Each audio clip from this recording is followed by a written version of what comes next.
Ninguém?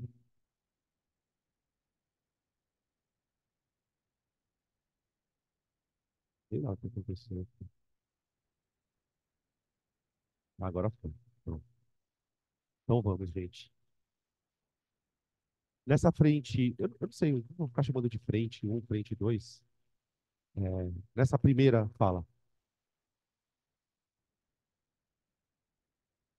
consigo, consigo. Posso mandar no grupo, inclusive. Você quer que eu mande agora? Tá, peraí. Eu vou mandar no grupo, tá, gente? A apostila, os PDFs dela. Peraí.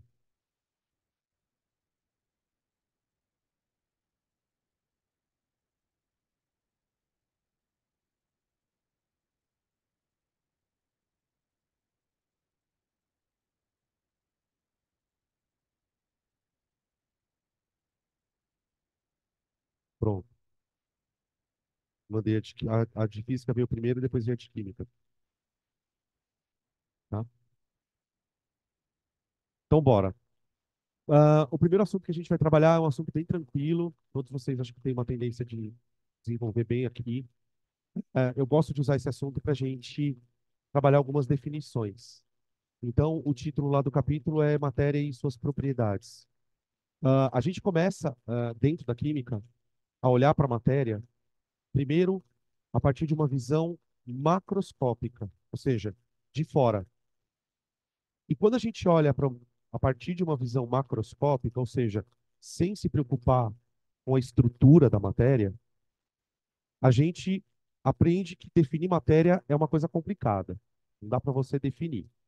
O que a gente consegue fazer é caracterizar a matéria. Então, por exemplo, quando a gente fala assim, né, tradicionalmente no começo das aulas, a matéria é tudo aquilo que tem massa e apresenta volume. Isso não é bem uma definição. Isso é uma forma de olhar para a matéria e descrevê-la. Então, para começar o assunto, a gente fala sobre características da matéria. Ah, a química do vestibular, ela trabalha com. Você pode perceber isso quando você vai fazer exercício. Você trabalha com duas questões relacionadas à matéria. Uma questão que é uma questão estrutural, ou seja, do que a matéria é feita. Então, quando você estuda ligação química, força intermolecular, ah, função orgânica, função inorgânica, você está trabalhando em nível estrutural, que é uma parte que o vestibular gosta muito. E a gente tem uma outra parte, que eu acho que o vestibular cobra mais, que são as transformações da matéria. Então, quando você estuda equilíbrio, quando você estuda eletroquímica, quando você estuda cinética, você está falando sobre transformação da matéria. Bem? Então, para a gente estudar estrutura e transformações, a gente precisa primeiro caracterizar. Então, quando eu falo em características, eu também posso falar de propriedades. Propriedades da matéria. E aí, caracterizar ou descrever as propriedades da matéria, você pode fazer isso em níveis diferentes, gerais,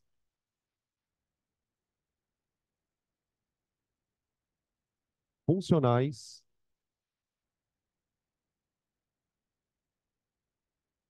e específicos. As propriedades famosas, né? Tá?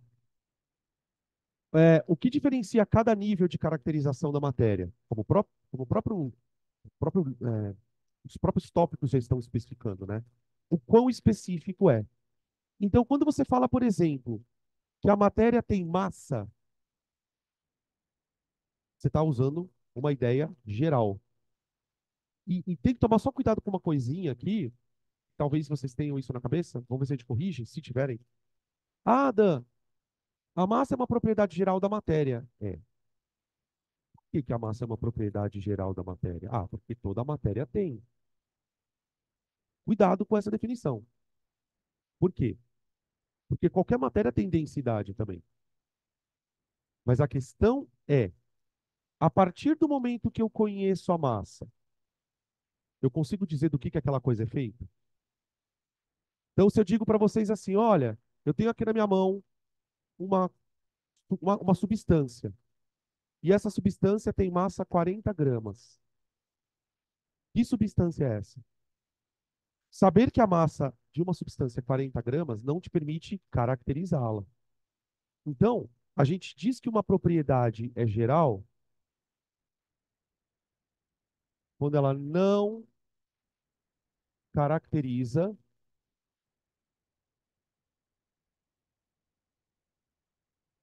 a natureza do material, do que ele é feito, do material.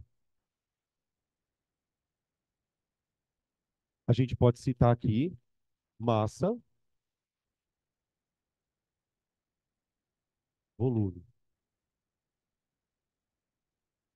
Até o estado físico também pode ser considerado uma propriedade geral, né? Saber que uma substância é sólida não te permite dizer do que ela é feita.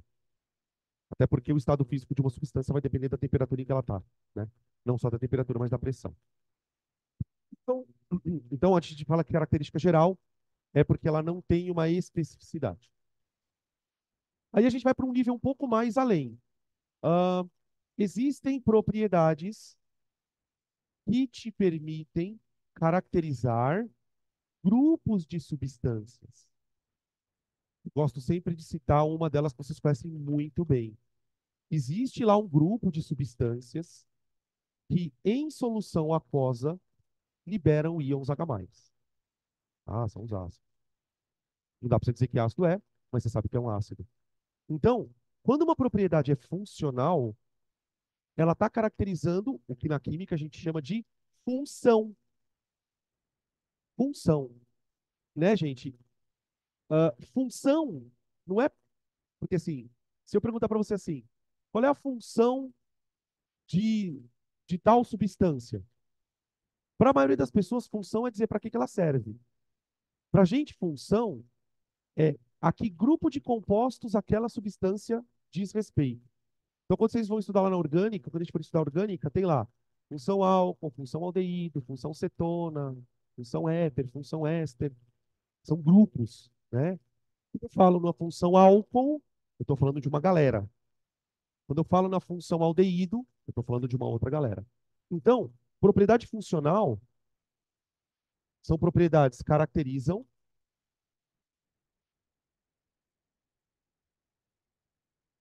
grupos de compostos ou materiais. Você quer ver um exemplo para fugir um pouco dessa história de ionização? Maleabilidade, ductibilidade, brilho característico. Do que eu estou falando? Metal. Ouro, prata, cobre, mas é um grupo de compostos, tá? Beleza? Funcionais. E aí a gente vai para o terceiro nível de descrição, que é o nível específico. É o nível a partir do qual você consegue dizer que composto é aquele. Eu consigo determinar um composto pela sua densidade, eu consigo determinar o composto pelo seu ponto de fusão, eu consigo determinar um composto pelo seu índice de refração, eu consigo determinar um composto pelo ponto de ebulição. Então, propriedades específicas caracterizam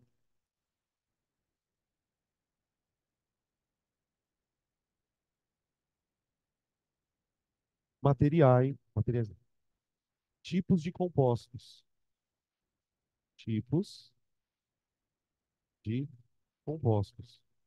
Quando eu falo compostos, eu também posso falar substâncias, né? Tá? Beleza? Gerais, funcionais e específicas. Beleza? Tá. Falando um pouquinho de algumas propriedades,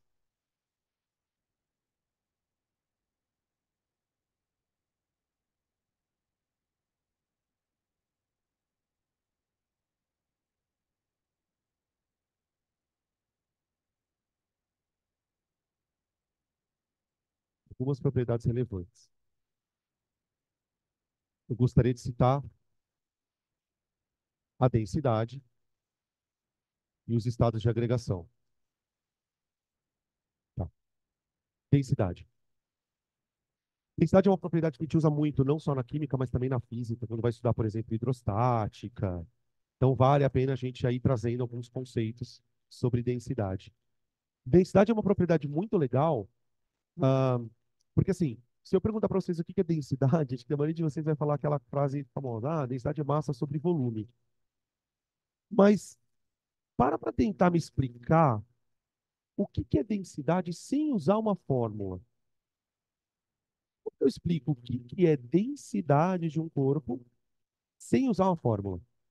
É muito comum as pessoas falarem, densidade tem a ver com o corpo ser mais pesado ou mais leve. Né? É muito comum para quem não estuda muito física, muito a química, falar, fulano afunda porque é mais pesado que a água. Tem a ver com a densidade, evidentemente a gente está falando de densidade. A maneira de você entender densidade sem pensar em fórmula é pensar o seguinte: toda substância é formada por partículas, tipo moléculas, por exemplo. Né? Vamos pensar no caso da água. Então a água é feita por moléculas. Só que vocês devem saber ou lembrar que entre as moléculas existe um certo espaço. E esse espaço vai depender de algumas questões. Do que dependeria o espaçamento entre moléculas, gente? Hã? Temperatura é um deles. Temperatura é um deles. E força de ligação. Especifica um pouco melhor essa história. Tem a ver com isso também. Quer ver um exemplo sobre essa questão da força de ligação? Qual é o tipo de interação molecular que governa as moléculas de água? Ponte de hidrogênio. A ponte de hidrogênio é uma interação, mas de que magnitude? Fraca, média, forte. Pra caralho, forte. Então, quando as interações são muito fortes, existe uma tendência das moléculas estarem mais próximas. Quando as interações são mais fracas, as moléculas ficam mais afastadas. A temperatura também afeta, né? A água quente tem uma densidade menor do que a água fria. Se você já estudou corrente de convecção, você sabe disso. Então, essas reflexões que eu estou fazendo aqui, elas vão abrindo um pouco a nossa cabeça em relação à química. Tentar explicar as coisas sem fórmula. Então, eu posso dizer de maneira mais conceitual que densidade tem a ver com o grau de empacotamento da matéria.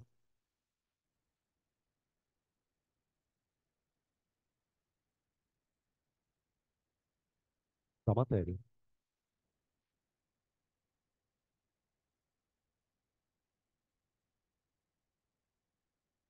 Agora, a gente pode colocar a fórmula.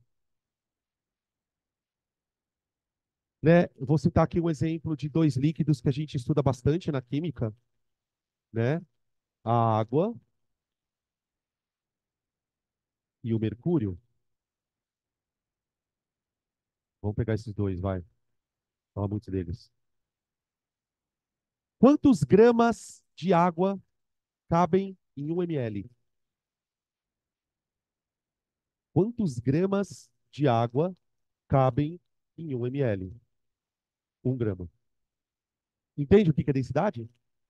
É quantos gramas cabem num certo espaço? E, gente, ml é a unidade do quê? Do volume. Mas o que é volume? Define para mim volume com uma outra palavra mais palpável. Tamanho, espaço. Quando você fala de volume, você está falando de uma coisa tridimensional, gente. Então, quando eu pergunto assim, quantos gramas de água cabem em 1 ml? 1 grama. Ah, legal. E o mercúrio? Quantos gramas cabem em 1 ml? Aproximadamente 13,6. Olha a diferença. Então cabe mais mercúrio do que água? Não, cabe mais massa. Por que que a densidade deve ser tão diferente? Tenta propor uma explicação diante do que a gente está falando, né? Densidade tem a ver com empacotamento. Tenta propor uma explicação plausível para o fato da densidade do mercúrio ser tão diferente da água. Tipo, alguns argumentos que poderiam me justificar isso. Eu posso citar, por exemplo, o átomo de mercúrio deve estar muito mais empacotado do que o de a molécula de água. Isso é uma questão. E outra coisa, um átomo de mercúrio pesa muito mais do que uma molécula de água. A massa atômica do mercúrio é altíssima. Alguém lembra de cabeça a massa do mercúrio? Acho que é 200. A massa da água é 18. Então você tem um empacotamento maior. Tudo bem? Beleza? Só lembrando, por favor, que a densidade varia com a temperatura. Então, ó, só para vocês entenderem, eu estou falando isso, quando eu falo que a densidade da água é 1 grama por ml, e quando eu falo que a densidade do mercúrio é 1 grama por ml, eu estou falando disso a uma dada temperatura, tá? Normalmente, as densidades que a gente usa para fazer conta estão em que temperatura? Vocês sabem? Temperatura ambiente, 25 graus Celsius. Tá bem? Beleza? Mas a maior prova de que a densidade varia com a temperatura é o fato de a gente usar aquela expressão famosa, né? Ah, o ar quente é mais leve que o ar frio. Ah, qual é o estado físico que é mais suscetível à variação de temperatura? Nós temos três estados físicos, certo? Quando você muda a temperatura, desses três estados é o que mais varia? É o gás. O volume muda muito do gás. O sólido dilata? Dilata, pouquinho. O líquido dilata? Dilata, pouquinho. Mas o gás dilata muito. Então a densidade de um gás, gente, ela varia pra caramba com a temperatura, tá? A gente vai falar sobre isso na parte de gases. Beleza? Só um outro comentáriozinho bem rápido, para a gente encerrar a questão da densidade. Se vocês tiverem alguma pergunta, pode levantar a mão. O pessoal de casa pode falar no microfone, tá? Fala no microfone, gente, por favor, tá? A gente usa na química muito grama por ml, porém na física não gostamos muito, né? No sistema internacional, vocês lembram qual que é a unidade de densidade no SI? Quilograma por metro cúbico. Quilograma por metro cúbico. Tá bom? Isso no sistema internacional. Na química a gente não usa muito. Outra coisa que eu queria comentar. 2.2, sobre propriedades da matéria. Estados de agregação.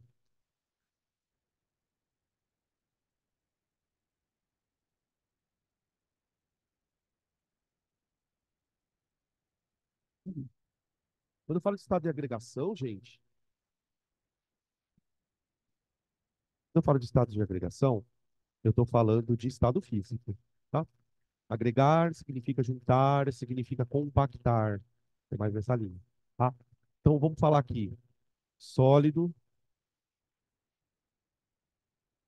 líquido e gasoso. Por favor, não começa com esse negócio de plasma, tá? Pelo amor de Deus. Claro que existem outros estados físicos, mas assim, gente, a gente não está numa aula de física moderna, a gente está falando das condições do planeta, e nas condições do planeta, esses são os três estados. E em outras condições extremas, você tem outros estados físicos possíveis, tá? Você já ouviu falar de plasma, condensado de Bose-Einstein, mas deixa isso para lá. Eu queria tentar sair um pouco do óbvio nesse ponto que diz respeito ao estado físico. Eu acho que a maioria de vocês entende que o estado físico tem a ver, de novo, com o quanto as partículas estão próximas. E aqui, de novo, é um bom momento para a gente trazer o conceito de força intermolecular. Gente, tudo que existe à nossa volta, tudo que você consegue ver, tudo que é sólido, tudo que é líquido, tem essa estrutura muito por causa da interação molecular. A gente falou aqui o exemplo da ponte de hidrogênio, você tem uma outra interação chamada força de dipolo permanente, tem uma outra chamada força de dipolo induzido. O Enem ama esse assunto. Todo ano cai uma questãozinha ali falando sobre isso. ou quase todo ano. Então, o que diferencia o estado sólido, líquido e gasoso é, primeiro, as interações moleculares. Quanto mais agregado está um estado, mais intensas estão as interações. Então, eu posso dizer que, à medida que você passa do sólido para o líquido, e do líquido para o gás, desculpa, o que acontece com a intensidade das interações? Diminui. Diminui. Vou colocar para baixo, peraí. Diminui a intensidade das interações moleculares. Aqui eu estou escrevendo imolecular, tá, gente? E, ó, imolecular. Diminui a intensidade da imolecular, interação molecular. Por enquanto, a gente não vai ficar preocupado em caracterizar essas interações, mas se você já sair da aula de hoje sabendo que existe uma tal de interação molecular e sabendo que essa interação molecular pode ser forte, média, fraca, mano, você já tem bastante coisa guardada, tá? A gente pode até dizer o seguinte, e do jeito que a gente estuda para o vestibular, né, quando estuda gás, sobretudo, no gás essa interação já não existe mais. As partículas no estado gasoso, elas estão livres, totalmente livres, sem interação, tá? Ou seja, quando eu passo um líquido para o gás, o que eu estou fazendo com as interações? Cortando. E para fazer isso eu tenho que aquecer, por exemplo. Cada sub... Aí você entende uma coisa que parece meio óbvia, né? Por que que cada substância tem um ponto de ebulição diferente? Eu não estou perguntando por que que a água tem um ponto de ebulição 100 graus. Não. Por que que o ponto de ebulição da água é diferente do ponto de ebulição do etanol, que é diferente do ponto de ebulição do cloreto de etila? Por quê? Porque cada tipo de substância tem uma intensidade de interação molecular diferente. E aí a gente começa a perceber que a química não é preto e branco. Sabe por quê? Você aprende assim na escola. A água tem ponte de hidrogênio. Ponte de hidrogênio é forte. Álcool tem ponte de hidrogênio. Ponte de hidrogênio é forte. Então, por que que a água tem ponto de ebulição 100 graus e o álcool tem ponto de ebulição 80? Porque as pontes de hidrogênio não têm a mesma intensidade. Percebe como não é preto, branco? Se fosse só a ponte de hidrogênio é forte, todo mundo que tem ponte de hidrogênio tinha o mesmo ponto de ebulição. E eu não conseguiria separar, por exemplo, a água e o álcool por destilação. Não conseguiria. Ah, então quer dizer que tem pontos de hidrogênio e pontos de hidrogênio. Amônia tem ponte de hidrogênio, não tem? Qual é o estado físico da amônia na temperatura ambiente? Hã? Gás, chupa, chupa. Entende o que eu estou falando? Você precisa mudar um pouco. Não é tão simples quanto parece.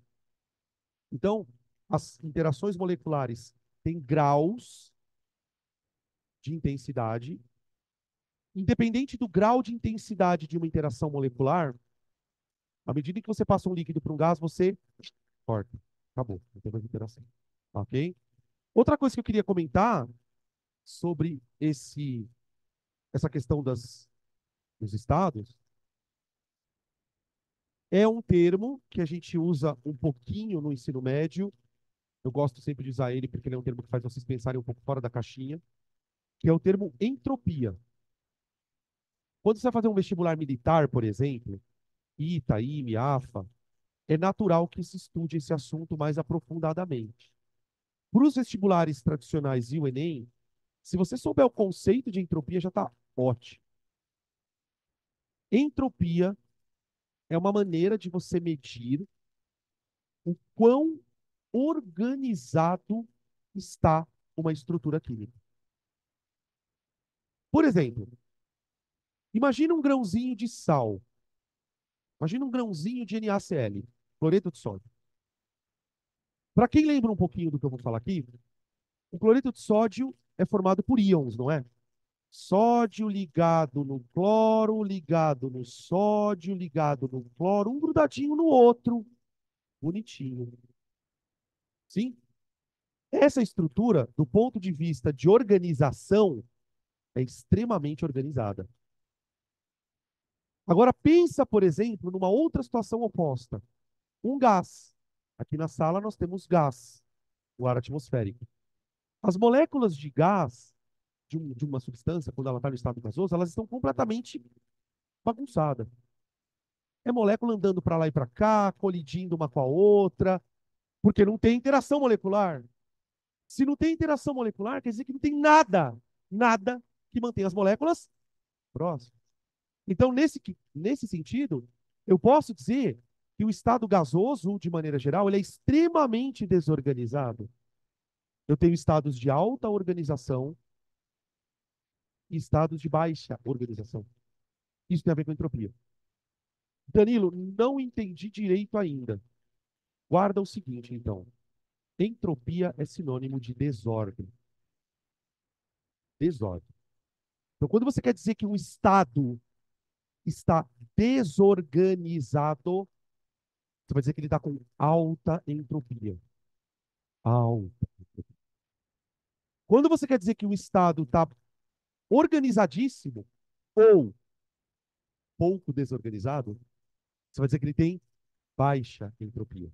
Então, à medida que você passa do sólido para o líquido, do líquido para o gás, você aumenta a entropia. Tá bem?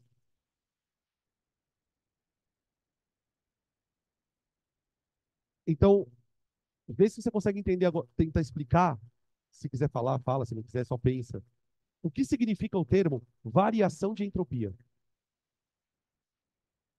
Uma mudança de estado pode ser uma variação de entropia. Sim, sim. É um exemplo. Eu posso ter várias. Gente, imagina, por exemplo, que você tenha água a 10 graus Celsius. A água no estado líquido a 10 graus. Ela tem um nível de entropia ali. Se eu começar a esquentar a água, as moléculas não vão se agitar mais? Não vai ficar mais bagunçado? A entropia começa a aumentar. Então, mudanças de desordem, como por exemplo mudanças de estado, causam mudança de variação de entropia. Dá para entender agora por que para você fazer uma coisa mudar de estado, você precisa dar ou tirar calor? Porque quando você dá calor para uma substância, você está dando energia. O que você acha que as moléculas fazem com essa energia? Elas absorvem e começam a se agitar. Quando essa agitação se torna muito grande, as moléculas começam a se afastar. E aí ocorrem as mudanças de estado. Do sólido para o líquido, fusão. Do líquido para o gasoso, ebulição. Ou às vezes do sólido para o gasoso, sublimação.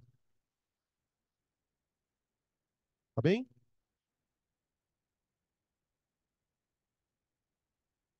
Então, ó, tentando entender um pouco da estrutura. Eu dou energia. Ah, essa energia pode ser dada na forma de calor? Pode.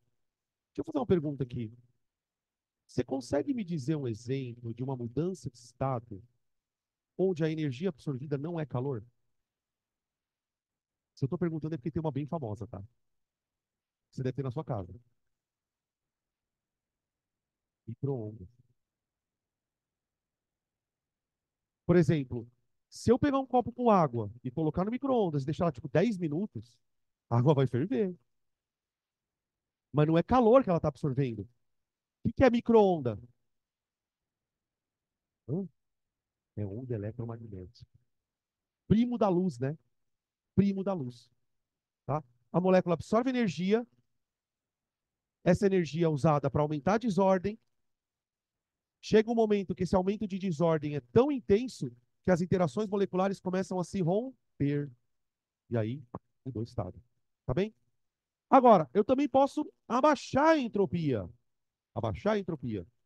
Só que para baixar a entropia, eu tiro o calor.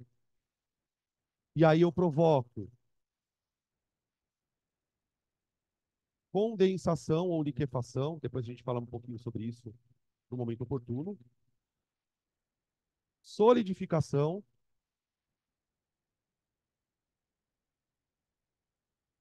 e ressublimação.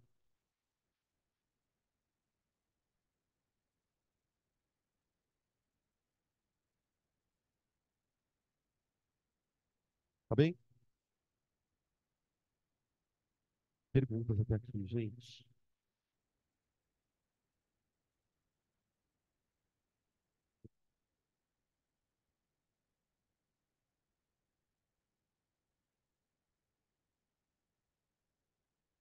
Tá, vamos continuar.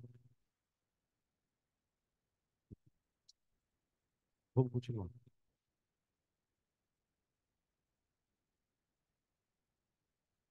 Conceitinhos, vamos lá.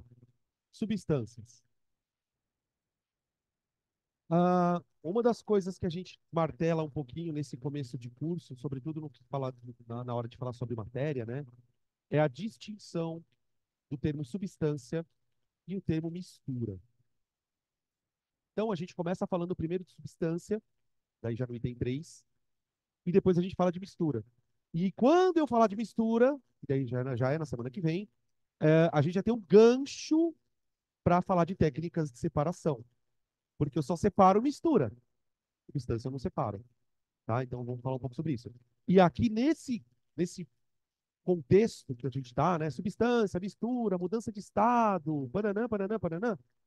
O que mais aparece em vestibular é a questão de técnica de separação. É tradicional. O Enem mesmo tem muitas questões dentro dessa linha de técnicas de separação, tá? E outros vestibulares também. Bom, substância. A matéria é feita de partículas menores. E essas partículas podem ser átomos, íons ou moléculas, tá? Vamos pegar um exemplo. Se eu penso na água pura, eu penso numa substância formada por moléculas. Então, a água é uma substância molecular. Se eu penso no cloreto de sódio, que a gente citou agora há pouco aqui, o cloreto de sódio, eu já penso numa substância iônica, formada por íons. Se eu penso no hélio, gás nobre, eu já penso numa substância formada por átomos. Mas, de maneira geral, eu posso dizer que substância é todo o conjunto de partículas iguais. Por exemplo, dentro de um copo com água existe H2O. Se a água for pura, é só H2O. H2O, H2O, H2O, H2O, H2O, H2O. Tudo bem? Então eu vou dizer que substâncias são conjuntos de partículas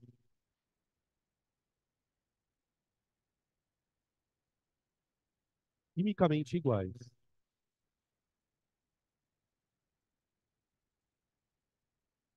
Iguais. Como eu disse para vocês, de maneira geral, a gente encontra na natureza três tipos de substâncias no que diz respeito à sua constituição. Eu vou escrever assim. Peraí.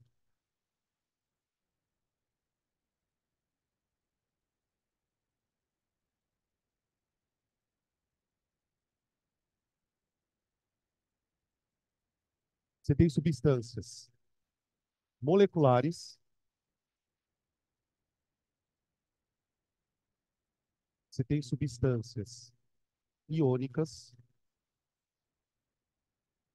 e você tem substâncias atômicas. Ó, eu já vou avisando, para quem tem um certo de problema com a química, talvez você dê uma bugadinha aqui. Porque quando eu falo em substância molecular, substância iônica, substância atômica. Eu preciso entender que eu estou fazendo uma separação de acordo com o tipo de ligação entre os átomos. E é importante que a gente crie uma distinção entre interação entre moléculas e interação entre átomos. Quando eu falo de interação entre moléculas, eu estou falando de ponte de hidrogênio, de polo permanente, de polo induzido. Quando eu falo de interação entre átomos, eu estou falando do quê, gente? Dá um nome de um tipo de interação entre átomo que você conheça. Ligação iônica, ligação covalente, ligação metálica. Uma confusão que é normal a gente ter no cursinho é qual a diferença de uma ligação química para uma ponte de hidrogênio?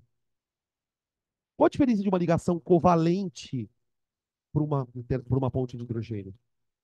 Então entendam o seguinte: átomos se unem e a união entre átomos eu dou o nome de ligação química. Moléculas se aproximam. Ah, professor, mas eu tenho uma dúvida. Qual a diferença entre átomo e molécula? E aí? Qual a diferença entre átomo e molécula? Quando eu uso o termo molécula, eu já estou falando de átomos que estão agrupados. Toda molécula não tem uma fórmula? Quando eu escrevo isso, por exemplo, ó, H2O, isso é a representação de um conjunto de átomos unidos. Dois hidrogênios e um oxigênio. Isso eu chamo de molécula. Tá? Quando eu escrevo isso, ó, eu estou falando de um átomo ou de uma molécula? Isso aqui é a representação de um único átomo, não é? E quando eu escrevo isso, ó, é uma molécula? Isso.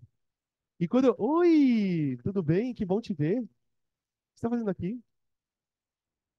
Tá por aí? Tá de férias? Não? Ó, e quando eu escrevo isso, ó,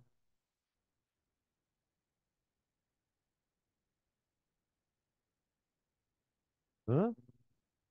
Qual deles é certo? Qual dessas duas escritas é certa?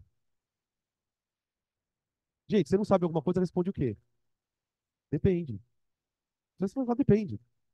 Depende. Sabe por que que depende? Depende do que você está querendo dizer. Aqui eu enxergo dois hidrogênios. Aqui eu também enxergo dois hidrogênios. Só que qual a diferença deles? Aqui eles estão juntinhos. Aqui eles estão separados. Isso aqui eu não posso chamar de molécula. Isso aqui eu não posso chamar de molécula. Então, aquela coisa que às vezes a gente no colégio vai, porra, por que que o cara põe o número do ladinho? Porque quando você põe o número do ladinho, você está dizendo que esses átomos estão ligados. Aqui eles estão separados. Aí você pode questionar para mim, né? Tem sempre aquele aluno mais senador. Mas, professor, existem átomos de hidrogênio separados? Aqui na Terra, não. Aqui na Terra, você já deve ter ouvido falar que todos os átomos querem ficar ligados, exceto os gases nobres. Certo? Tudo bem? Então, entende que ligação é uma forma dos átomos formarem grupos, tá bem? Só que na química existem tipos de ligações: iônica, covalente e metálica.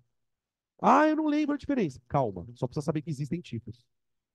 Maneiras diferentes a partir das quais os átomos vão se unir. Então, eu vou fazer assim: substâncias moleculares, substâncias iônicas, substâncias atômicas.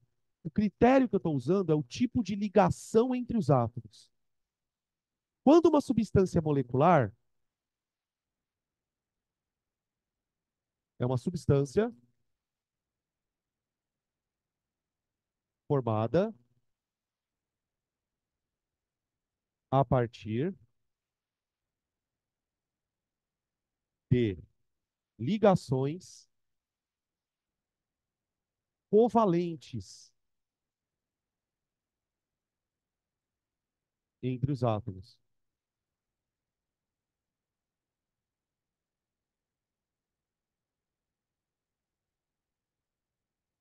Uma sugestão que eu dou para quem é marinheiro de primeira viagem, ou, como eu falei para vocês no começo da aula, quem tem problema com química, problema com física. Toda vez que você escrever uma palavra que você não sabe, grifa ela. Então, por exemplo, não é possível. Você tem duas alternativas quando você lê essa frase, gente. Ou você lê a frase e entende o que é ligação covalente, ou você não entende e grifa essa palavra. Porque ao grifar essa palavra, você vai dando um sinal para o seu cérebro assim, eu preciso saber o que é isso. Claro que não dá para eu falar sobre tudo isso hoje. Nós vamos ter uma aula de ligação. Mas você precisa deixar o seu cérebro alerta. Olha, puta, isso aqui eu não sei o que é ligação covalente, eu não lembro. E tá tudo bem não lembrar, gente. O que não tá tudo bem é você ler essa palavra várias vezes e não se ligar que, ó, puta, eu preciso ver isso aqui, tá? Substâncias moleculares. Para alguns de vocês, também, dependendo de como você estuda esse assunto, você deve ter ouvido falar de substâncias covalentes. Além da água, só para eu ter noção, quem tem um pouco mais de clareza sobre isso, que outras substâncias a gente conhecidas, a gente pode citar, que se encaixam dentro dessa categoria, além da água? Oi?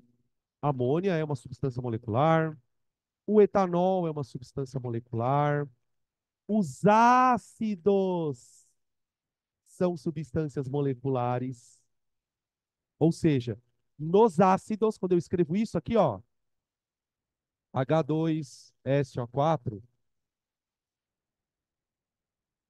eu veja como é importante o vocabulário. Substâncias moleculares são substâncias onde os átomos se ligam covalentemente. Então, quando você ouvir de um professor de química que o ácido é molecular, na tua cabeça você fala, não diga que ele é molecular. É porque os átomos estão ligados a partir de ligações covalentes. Você vai avançando nos conceitos. Ah, mas o que significa estar ligado por ligação covalente? Calma, calma. Vai devagar, é uma coisa por vez. Mas, Danilo, se a ligação não for covalente, ela é o quê? É iônica. Então, substâncias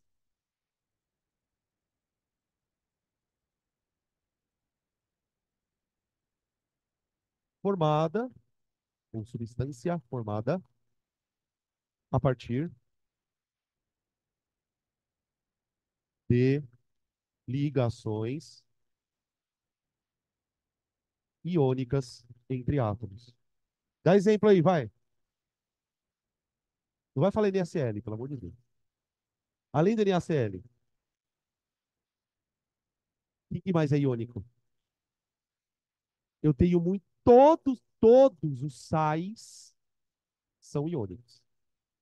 Cloreto de sódio, sulfato de cálcio, carbonato de sódio, bicarbonato, Vixe, bicarbonato de sódio. Lembra daquelas substâncias que na água liberam OH-? Base? Também são iônicos. Tudo bem? E a gente tem, gente, substâncias formadas por átomos que não se ligam. Por exemplo, os gases nobres. Quando uma substância é formada por átomos que não se ligam, ela não é iônica e nem molecular. Ela é uma substância atômica. Então aqui eu tenho substância formadas por átomos que não se ligam ou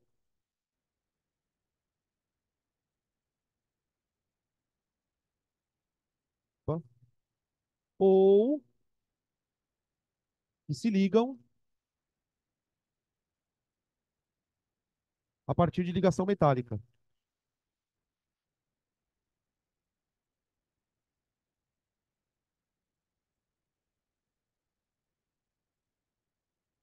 Certamente, se você prestar muita atenção aqui, você vai perceber que tem alguns complicadores aqui. Pô, mas tem substâncias onde os átomos se ligam e eu não posso chamar de molécula? Tem.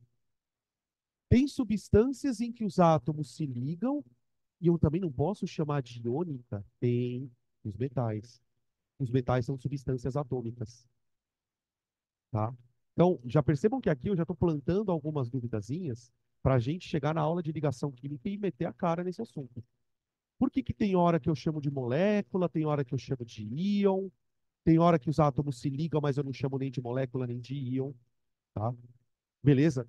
Ah, de maneira geral, falando um pouquinho, só para não deixar esse assunto muito para lá, qual a diferença principal entre uma ligação covalente e uma ligação iônica?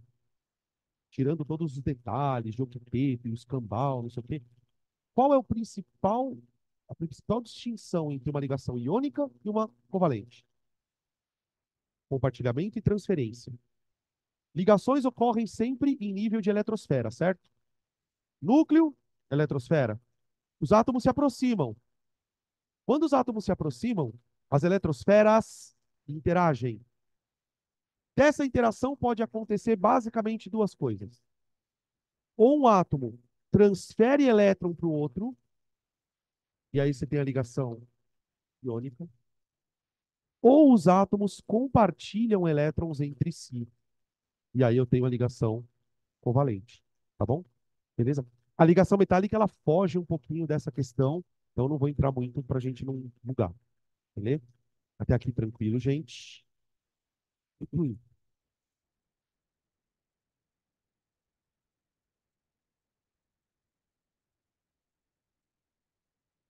Continuando.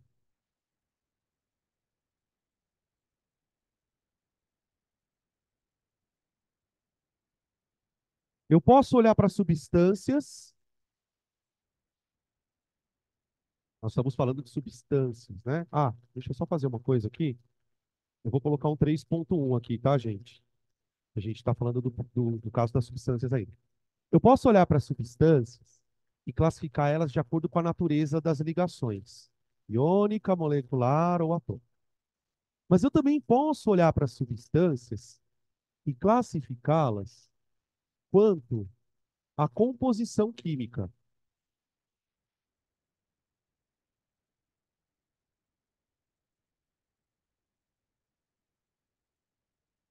E aí a gente entra naquele critériozinho que todo mundo lembra, ou acredito que todos vocês lembrem. Substâncias simples e compostas.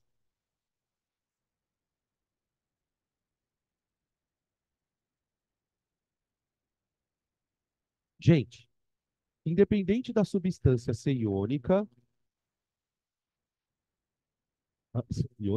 molecular, atômica, toda substância é feita por átomos. E vocês lembram que átomos não são iguais entre si. Então, quando eu escrevo que a fórmula da água é H2O, eu estou dizendo que a água é formada por hidrogênio e oxigênio. Ao falar, e eu não sei se vocês têm essa clareza, ao falar que a água é formada por hidrogênio e oxigênio, nós estamos dizendo que a água é formada por dois tipos de átomos, o de hidrogênio e oxigênio.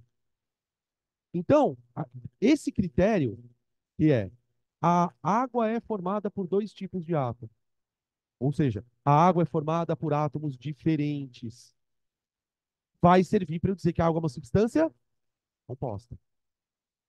Eu coloquei ali a formulinha do hidrogênio, né? H2. É um gás super famoso, combustível. O hidrogênio é formado por átomos do mesmo tipo. Hidrogênio ligado com hidrogênio. Então, dentro deste critério, eu vou dizer que o hidrogênio é uma substância simples. Ok? Então, substâncias simples formadas por um único elemento. Por um único elemento. Ah, ok. Compostas, formadas por dois ou mais elementos. Eu vou falar uma coisa que eu não sei se tem alguém aqui que tem essa dúvida, mas como quase todo ano aparece essa dúvida, eu já gosto de falar logo antes que ela venha à tona. Cuidado em apostilas, em livros, na internet, enfim, onde você for estudar, com o termo substância pura simples. Substância pura composta. Porque assim, gente, se eu estou usando a palavra substância, significa que, que aquilo que você está falando é um conjunto de partículas iguais. Então, não sei se vocês concordam que falar substância pura é um pleonasmo. Se é uma substância, é claro que ela é pura. Porque se ela não fosse pura, eu teria que chamar de mistura. Faz sentido isso? Então, toda substância é pura. Porque é muito comum vir aluno assim, professor, eu não entendo a diferença entre substância pura, substância simples. Não, a classificação pura não entra aqui, porque toda substância é pura, ok? Então, eu tenho substância pura simples, substância pura composta, toda substância é pura, ok? E eu quero fazer um insert aqui de uma coisa. Dentro das substâncias simples, existe um fenômeno chamado alotropia. Que a gente, e na verdade, tem umas coisas, não sei se vocês vão concordar comigo. Todo ano a gente define aquilo que você sabe que não vai cair no vestibular. Essa palavra alotropia é uma delas, né? Mas eu gosto de definir alotropia porque eu quero depois pegar na orelha de vocês lá no meio do ano. Quando eu virar para vocês e falar o seguinte: toda substância pura, na sua forma alotrópica mais estável, tem entalpia zero. Isso é uma frase, tá? Não é para notar, só ouve. Toda substância pura, estou usando o pleonasmo aqui, né? Toda substância pura e simples, na sua forma alotrópica mais estável, tem entalpia zero. Então, eu vou precisar dessa palavra alotropia para um outro momento. Não é porque vai cair no vestibular. O que é alotropia? Não vai, esquece. Não vai. Quer dizer, não é que não vai, vai. Quase que vai. Tá, e o que é alotropia? Alotropia é uma coincidência que acontece na natureza. É, eu costumo brincar, eu não gosto de falar essas coisas, porque às vezes confunde, mas eu falo. Pode ser. Alotropia é prima da isomeria. Vocês lembram o que é isomeria? Isomeria não é uma coincidência que acontece na natureza? Dois caras completamente diferentes têm a mesma fórmula, não é? Na alotropia é diferente. A alotropia é um fenômeno onde um elemento pode formar substâncias diferentes. O caso mais famoso, ou os dois casos mais famosos de alotropia que a gente conhece, são. Deixa eu escrever a primeira definição aqui, ó. Alotropia é o fenômeno no qual um único elemento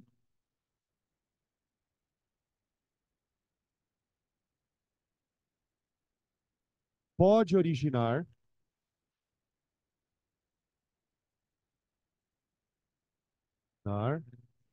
substâncias simples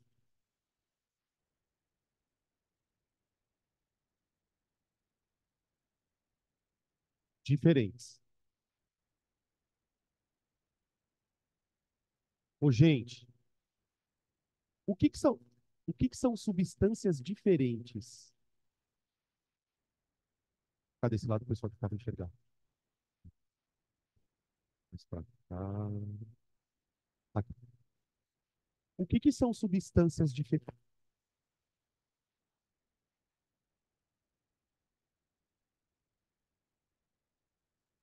Oi, ixi, desculpe. O que que são substâncias diferentes? Quando que eu falo que uma substância é diferente da outra? Por exemplo, imagina que eu te dê dois líquidos transparentes. E aí eu falo para você assim: um desses líquidos é água e o outro é álcool. Prova para mim que eles são diferentes. Prova. E aí? Que tipo?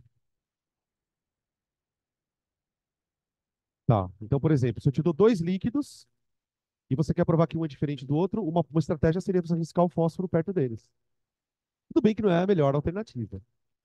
Você pode simplesmente cheirar, né? Você concorda que o álcool tem cheiro diferente da água? Mas cheiro não é uma propriedade? Vocês lembram qual é o nome da propriedade cheiro? Tem um nome bizarro. Cheiro, gosto, cor. Que tipo de propriedade é essa? Organoléptica. Essa é boa para a palavra cruzada, né? Organoléptica. São propriedades que você detecta com seus sentidos.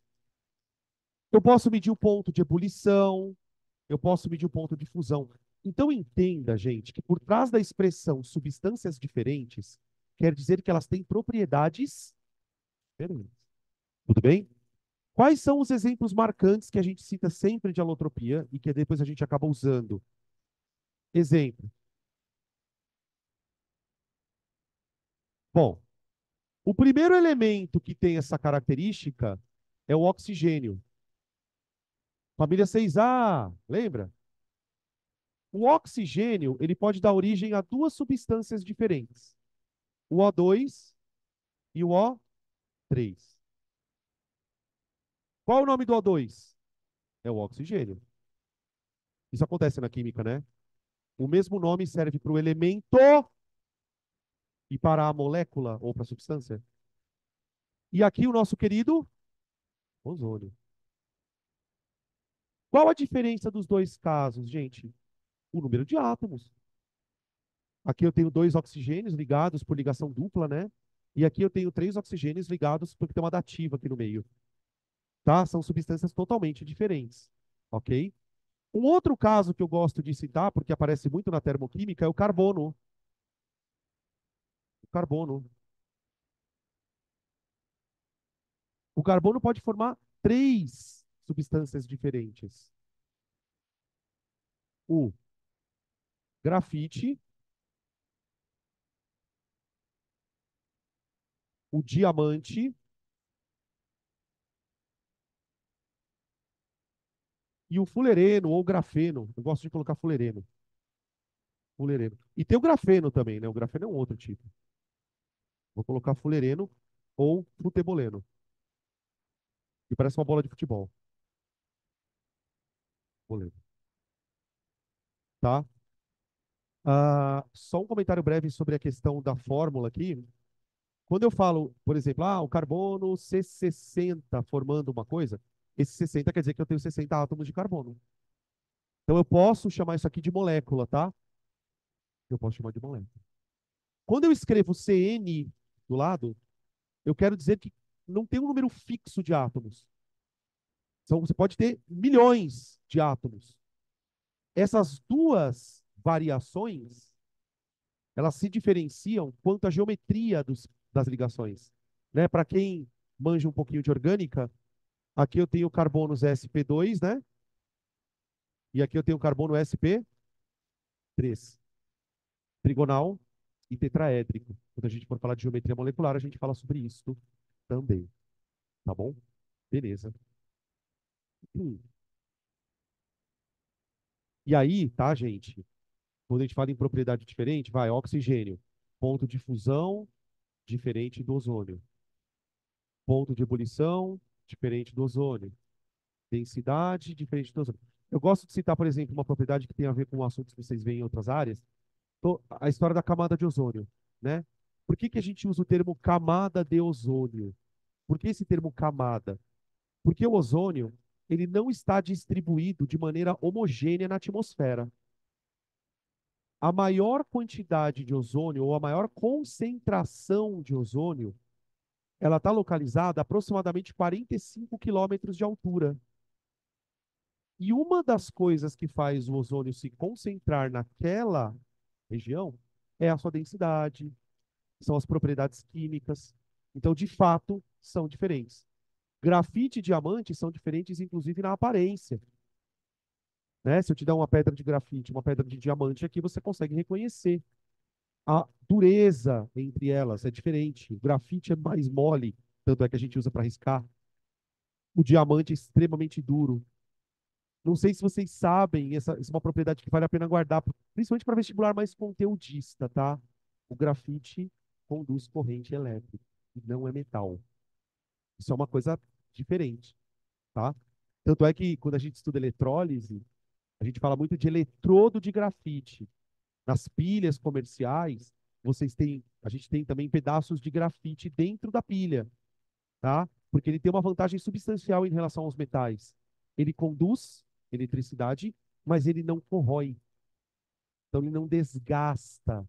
Então, se eu preciso de um material que seja condutor e não sofra tanto desgaste com o tempo, o melhor é o grafite. E ele é barato, tá? Beleza? Tudo bem. Ah, deixa eu ver como é que nós temos de horário aqui. Tá bom. Eu vou parar por aqui. Eu vou parar por aqui. A gente conseguiu definir tudo que eu precisava em relação à substância. Na semana que vem, na segunda-feira, a gente volta a falar desse assunto. Semana que vem não, porque semana que vem é carnaval, né? Daqui 2 semanas. É bom essa semaninha, né? Só para dar uma aquecida e depois a gente vai e volta na semana pós-carnaval, tá? E aí a gente fala de misturas, técnicas de separação, tá bom? Beleza? Eu vou soltar vocês então agora. Soltar vocês, né? Foda, desculpa. Vocês vão pro intervalo agora. E aí a gente volta às 10h30, tá bom? Beleza? Tchau, gente. Até daqui a pouco. Oi, o grafite não. O grafite não sofre desgaste, porque ele não corrói o potencial de. Quem está perguntando isso para mim? Quem? Cadê? Ah, então, o grafite não corrói, porque ele tem potencial de oxidação muito baixo, tá?